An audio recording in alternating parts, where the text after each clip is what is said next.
Aluva Choondi Bharathamatha college of commerce and ആർട്സിലെ ഭാഷാ വിഭാഗത്തിന്റെയും IQACയുടെയും കൊച്ചി അന്താരാഷ്ട്ര പുസ്തകോത്സവ സമിതിയുടെയും സംയുക്താഭിമുഖ്യത്തിൽ നവോത്ഥാന സെമിനാർ സംഘടിപ്പിച്ചു.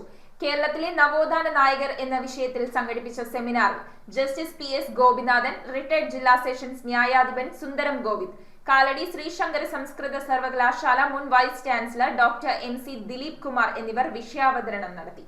ചൂണ്ടി Bharathamatha college of commerce and ആർട്സിലെ ഭാഷാ വിഭാഗവും IQACയും കൊച്ചി അന്താരാഷ്ട്ര പുസ്തകോത്സവ സമിതിയും സംയുക്തമായി കേരളത്തിലെ നവോത്ഥാന നായകർ എന്ന വിഷയത്തിൽ സെമിനാർ സംഘടിപ്പിച്ചു. ജസ്റ്റിസ് PS ഗോപിനാഥൻ, റിട്ടയർഡ് ജില്ലാ സെഷൻസ് ന്യായാധിപൻ സുന്ദരം ഗോവിന്ദ്, കാലടി ശ്രീശങ്കര സംസ്കൃത സർവകലാശാല മുൻ vice chancellor doctor MC Dileep Kumar എന്നിവർ വിഷയാവതരണം നടത്തി. Principal professor doctor CB Mathew ചടങ്ങിൽ അധ്യക്ഷത വഹിച്ചു. College executive director reverend father Jacob Puthussery അനുഗ്രഹ പ്രഭാഷണം നടത്തി. Doctor Sibila Pius Fernandez, doctor Chandra Bindu, അധ്യാപിക ഇവ്ലിൻ എന്നിവർ നേതൃത്വം നൽകി. News bureau, Aluva.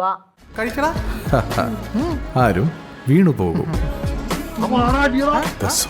Restaurant Thoppumpady, Kakkanad and Panampilly Nagar.